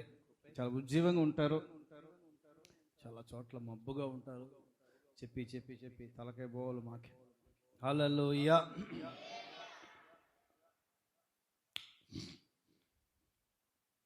మొదటి వాక్యం నుంచి మనం కొంచెం జాగ్రత్తగా చదువుకుంటే, అక్కడ ఒక ఇజ్రాయేల్ రాజు గద్దెనెక్కుతాడు, సింహాసనం. వాళ్ళ నాయన చనిపోతాడు, అతను సింహాసనం తీసుకొని పరిపాలన చేయడం ప్రారంభిస్తాడు. వాళ్ళ నాన్న కాలంలో మోయాబు అనే ప్రాంతానికి సంబంధించిన రాజు పన్ను ఇచ్చేవాడు, ట్యాక్స్ కట్టేవాడు. వాళ్ళ నాన్నకి జయించిన కారణాన్ని బట్టి ట్యాక్స్ కట్టేవాడు.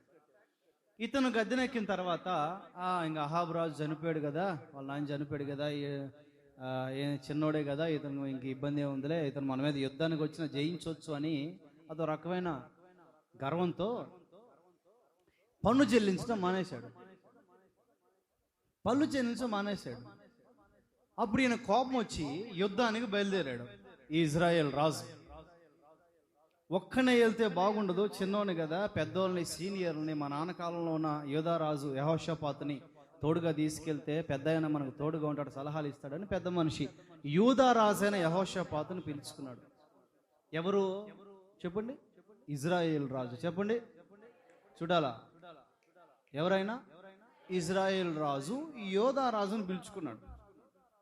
వీళ్ళిద్దరు కలిసి మోయాబు దేశం మీదకి యుద్ధానికి బయలుదేరారు.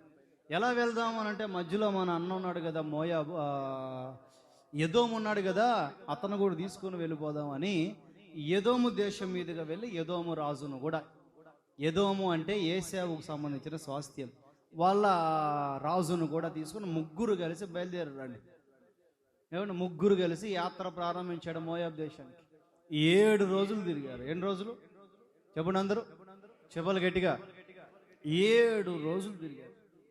తిరిగి తిరిగి తిరిగి తిరిగి కానీ యుద్ధానికి పోయే వాళ్ళు తిండి సరిపోయిద్దా లేదా, బట్టలు సరిపోతాయా లేదా, ఏదైనా జర్నీస్ చేసేటప్పుడు మనకి ఏదన్నా మన స్టెబిలిటీ ఏదన్నా సరిపోతుందా లేదా, ఏదైనా ఎక్కువ తీసుకెళ్ళాలని ఆలోచన చేయాలి కదా. పెద్ద పోటుగాళ్ళ ముగ్గురు బయలుదేరారు.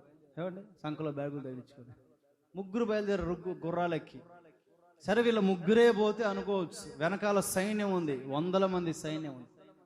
ఎవరిని పట్టించుకోకుండా ఏమంటే మనల్ని నమ్ముకొని ఉన్న వాళ్ళకి కొంచెం న్యాయం చేయాలి కదండి.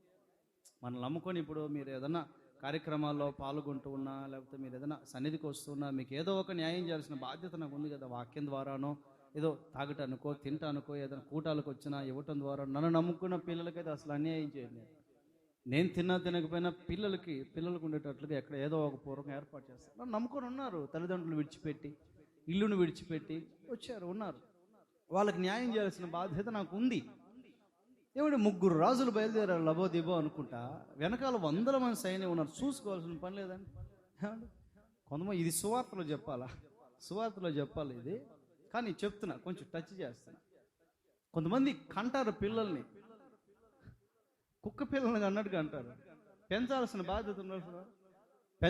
బాధ్యత లేదండి తల్లిదండ్రులకి. ఊరికి కనిపడేస్తే సరిపోతుందా? ఊరికి కనబడేసి వాళ్ళ దారిని వాళ్ళని వదిలేస్తే వాళ్ళు బికారీలు అయిపోరా? వివాహం చేసుకున్నప్పుడు పిల్లల్ని కన్నప్పుడు కుటుంబ బాధ్యత ఏమంటే పంది పిల్లల్ని కుక్క పిల్లల్ని కన్నట్టుగా అంటుంటారు. 3, 4, 5 అంటుంటారు. బాధ్యత ఉండాల్సిన అవసరంలో పిల్లల్ని కన్నప్పుడు కుటుంబాన్ని పోషించాలి, చూసుకోవాలి, బాధ్యత, కష్టపడి పని చేయాలని ఇంకిత ఉండక్కర్లా. వయసు వచ్చిన ఆడపిల్లలు కలిగిన కుటుంబాలు ఉంటాయి, సిగ్గు లేకుండా తప్పదాగి తిరుగుతూ ఉంటారు. వయసు వచ్చిన ఆడపిల్లలు కలిగిన చిన్నపిల్లలు, మగపిల్లలు అని అంటే కొంచెం ఏదో అడ్జస్ట్ చేసుకుంటారు అని అనుకోవచ్చు. ఆడపిల్లలు కలిగిన కుటుంబాలు కదా, ఎవరికి చెప్పుకుంటుంది ఆ అమ్మాయి వెళ్ళి? చిన్న పిల్లలు కలిగిన కుటుంబాలు ఉన్నాయి, ఎదుగుతూ ఉంటారు వాళ్ళు. ఒక వయసు వస్తుంది. ఆడపిల్లలు కలిగిన కుటుంబాల్లో తాగొచ్చి ఇంట్లో గొడవ పడుతూ ఉంటే సిగ్గు అనిపించదా?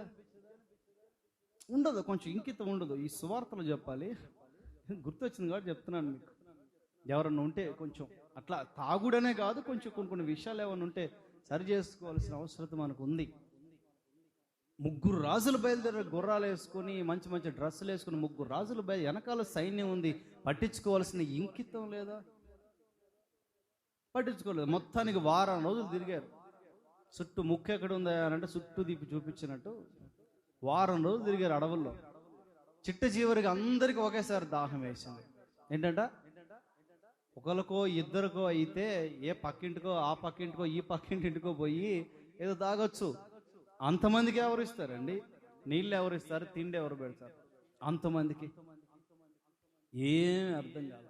యెహోషాపాతు మంచి భక్తి కలిగింది, మంచి భక్తి కలిగిన రాజు అండి యెహోషాపాతు. అతనుకున్న దైవికమైన దర్శనం, దేవుని చిత్తం ఉంటే యెహోషాపాతు గురించి ఒక స్టడీ చెప్తాను మీకు.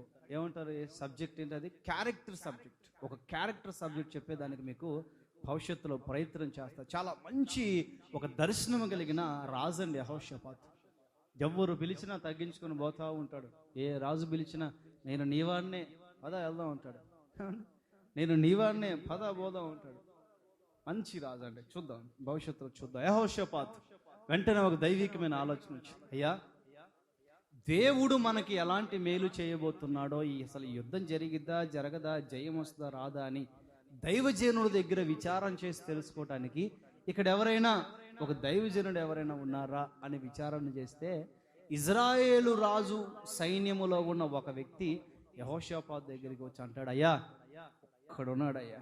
ఆమేన్. గట్టిగా, ఒక్కడున్నాడయ్యా. ఏలియా చేతుల మీద నీళ్లు పోయిచూ వచ్చిన షాపాతు కుమారుడైన ఎలీషా, అతడు షోమ్రోనులో ఉన్న ప్రవక్త. స్తోత్రం కలుగునుగాక. దేవుని పరిశుద్ధ నామానికి మహిమ కలుగునుగాక. ఏలియా చేతుల మీద ట్రైనింగ్ తీసుకున్న ఒక ప్రవక్త, ప్రతిష్ఠించబడిన సేవకుల నడిపింపు క్రింద ఉన్న ఒక ప్రవక్త, దర్శనం కలిగిన సేవకుల బోధల ఆ నడిపింపు క్రింద అణిగి మణిగి దైవ సంబంధమైన లక్షణాలు నేర్చుకున్న ఒక ప్రవక్త, ఒక శిష్యుడు, ఒక సమర్పించబడిన శిష్యుడు ఉన్నాడు. ఇక్కడ నిలబడు అని అంటే నిలబడతాడయ్యా, కూర్చో అంటే కూర్చుంటాడయ్యా. ఎందుకు అనే ప్రశ్న వేయడయ్యా. ఏమండి, పిల్లలకి ఫోన్ చేసి ఫలానా చోటికి రా అని అంటే 10 ప్రశ్నలు వేయకుండా ఫోన్ పెట్టాడు. 10 ప్రశ్నలు వేయకుండా ఫోన్ మాత్రం పెట్టాడు. ఎందుకు, ఎక్కడికి, ఎప్పుడు, ఎలా, ఇవన్నీ 10 ప్రశ్నలు వేయకుండా ఫోన్ పెట్టాడు ఆ మనిషి. ఒక్క ప్రశ్న కూడా వేయడండి, ఒక్క ప్రశ్న కూడా వేయడం. నిలబడు అని అంటే నిలబడతాడు, కూర్చో అంటే మంచి మాట అండి. ఏలియా చేతుల మీద, దైవజనుని చేతుల మీద నిలిపోయటం అనేది అదొక ఉన్నతమైన కృప అనేది. ఒక్కడున్నాడయ్యా, ఆ వ్యక్తిని పిలిపిద్దాం, బాగుంటాడు, మంచి దైవజనుడు అంటే సరే పిలిపించండి. ఎలీషా వచ్చాడు. ఏంటండి పిలిచారు? ఇట్లా మా పరిస్థితి బాగోలేదు, దాహం వేస్తుంది, కొంచెం మీరు ఏదైనా ప్రార్థన చేసి, మీరు ఏదైనా కొంచెం చిన్న అద్భుతం చేస్తే, దేవునికి ప్రార్థన చేస్తే, ఆయన ఏదన్నా నీళ్ళు ఇస్తే తాగి యుద్ధానికి పోతామయ్యా, మరి జయం కలుగుతుందా లేదా, మేమందరూ ఈ అడవిలోనే పడి చచ్చిపోయామనంటే మా రాజ్యాలు అన్యాయం అయిపోతాయి నాయన. ఇజ్రాయేలు రాజు అంటే దేవునికి దూరంగా ఉన్నాడు. ఎదోము రాజు అని అంటే ఇంకా ఆయన అసలు ఇంకా దూరంగా వెళ్ళిపోయాడు. ఒక్క యోధారాజు యెహోషాపాతు మాత్రమే దేవుని సన్నిధిలో పెరిగినవాడు. యోధారాజు యెహోషాపాతును బట్టి దేవుని వాక్కు ఎలీషా దగ్గరకు వచ్చి మాట్లాడుతూ ఉంది, ఇదిగో మీరు నేను చెప్పినది చేయండి, మీకు విస్తారమైన నీళ్లు వస్తాయి. స్తోత్రం కలుగునుగాక ప్రభుకి. హల్లెలూయా, హల్లెలూయా. ఏంటంట, మీరు నేను చెప్పిన దానికి చెప్పినట్లుగా చెప్పినట్లు చేయటం అనేది అదొక కృప అండి. చెప్పింది క్వశ్చన్ ఎదురు క్వశ్చన్స్ వేయకుండా చెప్పినట్లు చేస్తాం చూసారా, అదొక కృప. అదొక కృప. మన సహనానికి పరీక్ష, మన సహనానికి అదొక రకమైన పరీక్ష అయి ఉండొచ్చు, కానీ అదొక కృప. నేను చెప్పింది మీరు చేయండి అంతే, మిగిలినది దేవుడు చూసుకుంటాడు. ఏం చెయ్యాలయ్యా, ఏముంది, మీరు అందరూ గుర్రాలు దిగి నడుము కట్టుకొని పలుగులు తీసుకొని ఈ లోయలో చాలా గోతులు తవ్వండి. 1-2 సరిపోదు, 1-2 సరిపోదు. ఈ లోయలో చాలా గోతులు తవ్వండి. ఈ లోయలో చాలా గోతులు తవ్వండి. మస్టు పట్టిపోయి, మురికి పేలికలు, గుడ్డ పేలికలు ఉన్న ప్రాంతాలు కొన్ని ఉన్నాయి. అక్కడ గోతులు తవ్వి అవన్నీ తీసి బయటేయండి.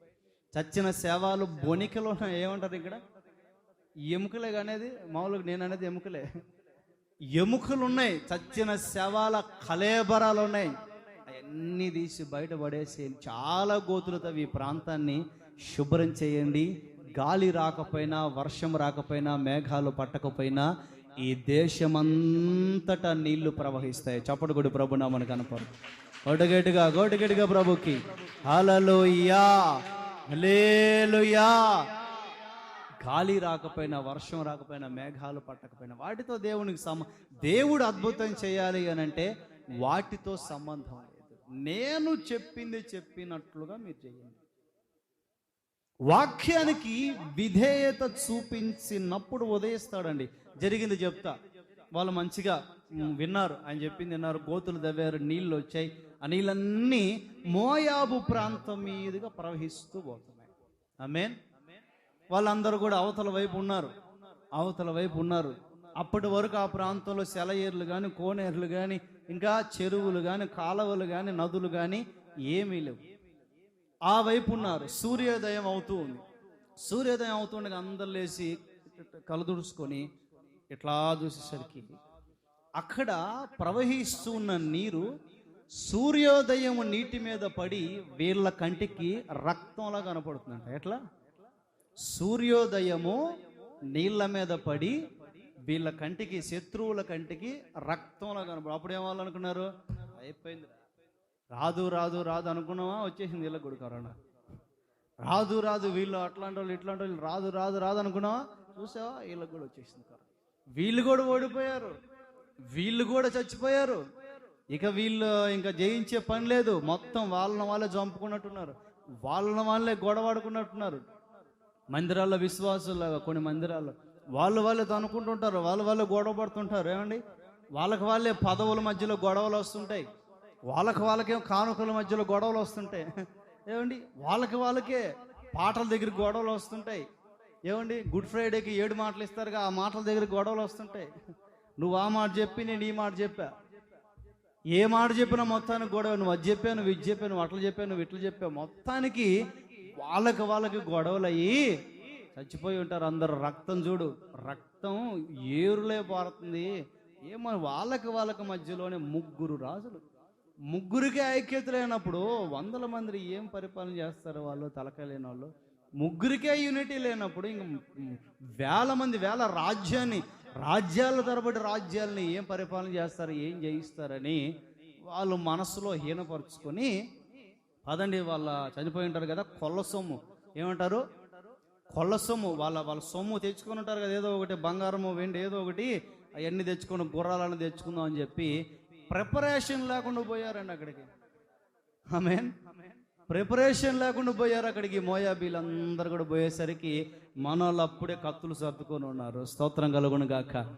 మా మధ్యలో ఐక్యత చెడిపోవడం కాదయ్యా బాబు, మా జీవితాల్లో ఉదయించిన సూర్యుడు మిమ్మల్ని అందరినీ భ్రమపరిచి మిమ్మల్ని అందరిని మా చేతికి అప్పగించాడు. స్తోత్రం కలుగును గాక. హల్లెలూయా.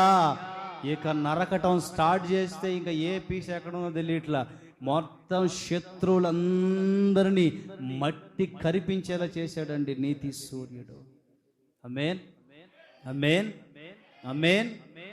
గొడవలు, అసమాధానము, కన్నీళ్ళు, వేదనలు, అప్పులు, ఆర్థిక ఇబ్బందులు, రోగాలు, ఏ శత్రువు మన మీదకి వచ్చి మనల్ని చులకనగా చూస్తుందో, ఏ దుష్టుడు మన మీదకి వచ్చి మనల్ని చులకనగా చూస్తున్నాడు, ఏ దుష్ట సంబంధమైన లక్షణం మన మీదకి వచ్చి చులకనగా చూస్తుంది, ఎంతమంది మనల్ని చులకనగా చూస్తున్నారు, వాళ్ళందరి ముందు నీతి సూర్యుడిని గణపరిచి నీకు జయాన్ని కలుగజేయబోతున్నాడు.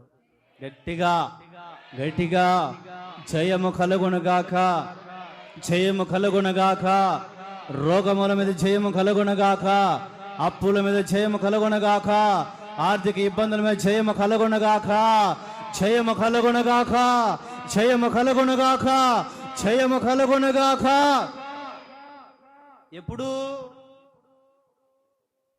కాదు, సూర్యుడు ఉదయించి జయాన్ని ఇస్తాడు. ఎప్పుడు ఉదయించాడు ఆయన ఎప్పుడు ఉదయించాడు? మాటకి లోబడినప్పుడు ఉదయించాడు. ఎప్పుడు ఉదయించాడండి? స్టార్టింగ్లో ఎప్పుడు ఉదయించాడు? ఆయన తగ్గించుకున్నప్పుడు ఉదయించాడు. రెండోసారి ఎప్పుడు ఉదయించాడు? ఆయన ఏమండి, ఆయన మీద ఆధారపడిన, ఆయన ఆనుకున్నప్పుడు ఉదయించాడు. ఇప్పుడు ఆయన మాట, వాక్యానికి విధేయత, లోబడి. కొన్ని రిఫరెన్సెస్ ముగిస్తుంది. ద్వితీయోపదేశకాండం 13:4, సమూయేలు మొదటి పుస్తకం 28:18. త్వరగా చూడండి. రెండు మూడు రిఫరెన్సెస్ ఇస్తాను. ద్వితీయోపదేశకాండం 13:4. లోబడి. ఓకే,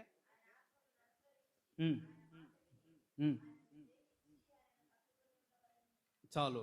సమూయేలు మొదటి పుస్తకం 28:18.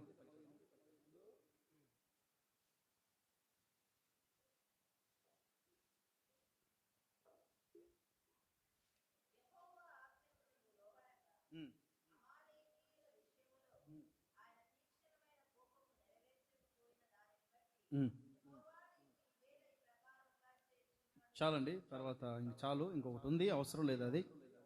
ఇక బైబిల్స్ మూసేసుకోవచ్చు. లోబడి, ద్వితీయోపదేశకాండంలో ఉంటుంది, మీరు దేవుని మాటకు లోబడి, దేవుని వాక్యానికి లోబడి, నడిపింపుకు లోబడి, ఉపదేశానికి లోబడి, ఒక మాట చెప్పినప్పుడు దానికి లోబడి, ఒక విషయం, ఒక ప్రసంగం చెప్పినప్పుడు ఆ ప్రసంగానికి లోబడి, ఒక సలహా ఇచ్చినప్పుడు ఆ సలహాకు లోబడి. అదొక గొప్పతనం అండి. మా దైవజనులు అయితే మమ్మల్ని ఒక చోట బజార్లో నిలబెట్టి, ఇక్కడే ఉండు వస్తాను, ఇక్కడే ఉండి ఇప్పుడే వస్తానని చెప్పి పోతే, ఆయన ఎక్కడ ఏ బోర్డు దగ్గర, ఏ బండి దగ్గర, ఏ అంగడి దగ్గర మమ్మల్ని దింపారో, ఎండైనా వర్షమైనా మంచైనా వాళ్ళు మరలా వచ్చి తీసుకుని వెళ్ళేంత వరకు అక్కడ నుంచి కదిలే వాళ్ళం కాదండి.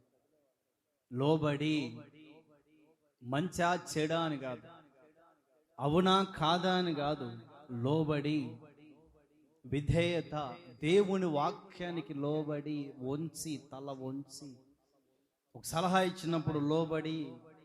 సౌలు అదే కదా, నాకు తెలియదా, తెలియందా ఈ వ్యవహారాలన్నీ, ఏంటంట చెప్పండి, మాకు తెలియందా ఈ వ్యవహారాలన్నీ, మాకు తెలియదు, మేము చిన్నప్పటి నుంచి ఎన్ని ప్రసంగాలు ఏం లేదు, మాకు తెలియందా బైబిలు, మాకు తెలియందా నడిపింపు, మాకు తెలియందా ఉపదేశం అని అనుకున్నాడు పౌలు.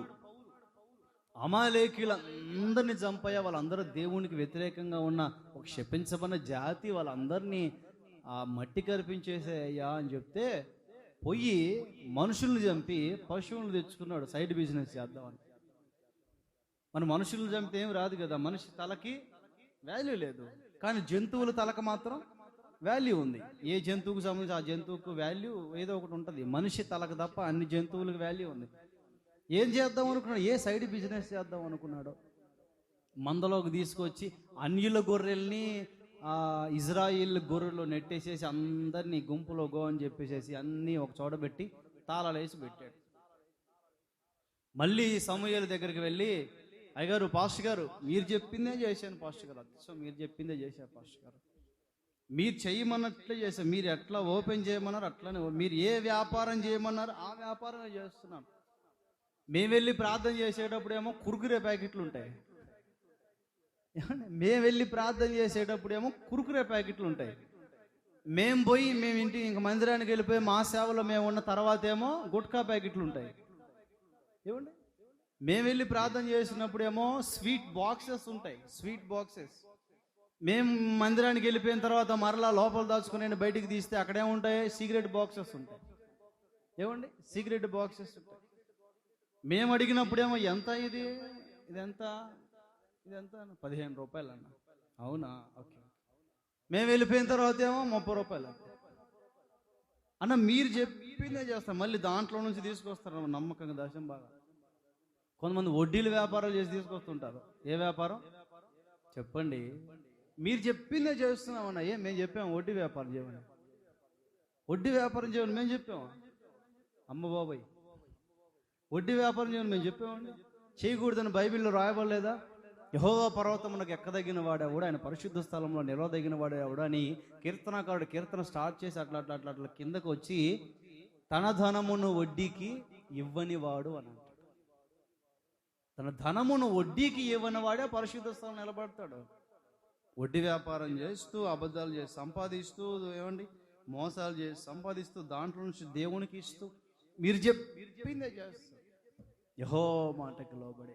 సౌల్, నువ్వు దేవుని మాటకు లోబడితే మరి అక్కడ అరుస్తున్నారు అంకెలేంటి? ఖర్చులకు వస్తాయని పాస్టర్ గారు, ఖర్చులకు వస్తాయా? నీకు పని ఇచ్చినవాడు, మామూలుగా నాకు వచ్చిన డౌట్ ఏంటంటే, పని ఇచ్చినవాడు ఖర్చులకి ఇవ్వడా? ఏమండి, పని ఇచ్చినవాడు ఖర్చులకి ఇవ్వడా? అంత పెద్ద 1,000 రూపాయలు పని ఇచ్చినవాడు ఖర్చులకి ఇవ్వడా? 1,000 రూపాయలు బిజినెస్ ఇచ్చిన వాడు ఇల్లు కట్టుకోవడానికి ఇవ్వడా? పెళ్లి చేయడానికి ఇవ్వడా? బట్టలు కట్టుకోవడానికి ఇవ్వడండి. దానికి తప్పుత్రోళ్ళ బట్టలు 50,000 రూపాయల జీతం సంపాదించే ఒక డాక్టరు, 50,000 రూపాయల జీతం సంపాదించే ఒక డాక్టర్ అక్రమంగా పేషెంట్కి ట్రీట్మెంట్ చేస్తున్నారు అంటే ఏమనుకోవాలి గవర్నమెంట్ డాక్టర్ని? ఏమనాలి? అలా అలా అక్రమంగా చేసే గవర్నమెంట్ డాక్టర్స్ని ఏమనుకోవాలి? అక్రమమైన ఫీజులు వసూలు చేసే వాళ్ళని, లాయర్స్ని కష్టపడి ప్రభుత్వం కొరకు కష్టపడతాడు, లేకపోతే దేశ ప్రజల కొరకు న్యాయబద్ధంగా వాదిస్తాడు అని అతనికి న్యాయవాది అనే సర్టిఫికేట్ ఇచ్చి చేతిలో పెట్టి నల్లకోటు తగిలిస్తే ఏం చేస్తున్నాడు ఆయన? ఎవరున్నారండి? డాక్టర్లైనా నాకు తెలిసి కొంచెమైనా మంచోళ్ళు ఎవరైనా తగులుతున్నారేమో, కానీ నాకు లాయర్ ఇంతవరకు మంచోడు తగలేదండి. నాకు ఇంతవరకు సేవకు వచ్చి నీ 10 ఏళ్ళు అయి ఉండొచ్చు, ఇంటి దగ్గర ఉన్నప్పుడు అయి ఉండొచ్చు, ఇంతవరకు లాయర్లో ఒక్కడు మంచోడు దొరకలేదండి. క్లయింట్ కనబడితే లక్షలు వసూలు చేస్తున్నారు. న్యాయం ఎవరిది, అన్యాయం ఎవరిదని ఆలోచన చేసుకోకుండా డబ్బులు ఇచ్చావా వాదిస్తున్నాం. పిల్లరా, మనం అలా ఉండకూడదండి. న్యాయ దేవత చేతిలో తూకం ఉంటుంది, కంటికి గుడ్డముక్కు కట్టు ఉంటుంది, క్లాత్ కట్టు ఉంటుంది. ఎందుకో తెలుసునా? న్యాయానికి తన మన అనే భేదం లేదు. అందరూ కళ్ళు మూసుకున్న వాళ్ళకి తన మన తెలుస్తుందండి. కళ్ళు మూసుకున్న వాళ్ళకి తన మన తెలుస్తుందా? తెలియదు. ఏ భేదము లేదు. తన మన అనే భేదాలు ఉండవు. అట్లా తీర్చాలి న్యాయం. ఎక్కువ తక్కువ అనేది ఉండకూడదు, సమానంగా న్యాయం తీర్చాలి అని చేతిలో త్రాసు పట్టుకొని కంటికి ఆ క్లాత్ కట్టుకొని న్యాయదేవత ఆ కోర్టు ముందు కనపడుతూ ఉంటే సిగ్గుండక్కర్లేదండి. మిమ్మల్ని అనట్లేదండి, మీరేం సీరియస్ చూస్తారు? మిమ్మల్ని కాదు, మామూలుగా చెప్తున్నాను. మీరెవరు లాయర్ లేరు కదా. అక్రమంగా లోబడి ఎక్కడ లోబడ్డావయ్యా? ఆ రంకెలేంటి? నీకు సంబంధం లేని వాళ్ళు, నీకు సంబంధం లేని విషయాలు, నీకు సంబంధం లేని వ్యాపారం, నీకు సంబంధం లేనివన్నీ కూడా అక్కడ అరుస్తున్నాయి. ఆ శబ్దాలు వినబడుతున్నాయి. నీ ఇంట్లో నుంచి వినబడుతున్న ఆత్మ చెప్పు సంగతులు చెవి గలవాడు మాత్రమే గ్రహించునుగాక. నీ గుండెలో నుంచి, నీ ఇంట్లో నుంచి నీకు సంబంధం లేని స్వరాలు వినబడుతున్నాయి. పనికి వస్తుంది, ఖర్చులకు వస్తుంది అని చెప్పి యెహోవా తీక్షణమైన కోపాన్ని నీవు నెరవేర్చాల. దేవుని మాటకు లోబడక ఇలా చేసావు కాబట్టి నువ్వు విడిచిపెట్టబడ్డా. యెహోవా నిన్ను ఎడబాసి నీకంటే ఉత్తముడైన ఇంకొకని ఎంచుకున్నాడు. ఎవరైనా అప్పటికి పుట్ల నీకంటే ఉత్తముని ఎంచుకున్నాడు అని చెప్పబడినప్పుడు అప్పటికి దావీదు పుట్టల. భవిష్యత్తులో పుట్టబోయే వాడిని గురించి రాయబడిన మాట సౌలు జీవితంలో శాపంగా ధ్వనిస్తూ ఉంది. నా దేవుని ప్రియులారా, లోబడి రోషంగా బ్రతకాలండి. దేవుని మాటకు లోబడి విని, దేవుని వాక్యానికి, ఉపదేశానికి, సేవకుల నడిపింపుకి లోబడి దేవుని ప్రవచనాలకి, లేకపోతే దేవుని దర్శనాలకి లోబడి మనం ఎప్పుడైతే అలాంటి లోబడే జీవితాన్ని, చెప్పిన మాట ఈ లోయలో చాలా గోతులు తవ్వండి. నువ్వే మనిషివయ్యా, దాహంతో ఉన్నాము, మీద ఆకలితో ఉన్నాము, 1 గంట 2 గంటలు అయితే కళ్ళు తిరిగి పడిపోయేటట్లున్నావు. నువ్వే మనిషివయ్యా, గోతులు తవ్వమంటావు. 1 2 కాదంట, చాలా అంట. ఎన్ని చెప్పండి? చాలా తవ్వాలంట గోతులు. 1 2 అయితే అనుకోవచ్చు, చాలా గోతులు. నువ్వే మనిషివయ్యా. లేదు, గోతులు తవ్వండి. ఎవరు ఏం మాట్లాడాలా అలా ఎదురు తిరగలే. అన్న అట్లా కాదేమోనన్నా, ఇట్లా అయ్యిండొచ్చు ఏమన్నా, ఇట్లా చేద్దామన్నా. కాదు, చెప్పినట్టు చేయాలంతే. ఆమేన్ చేయాలంతే. ఆమేన్. హల్లెలూయా. చాలా సమయం.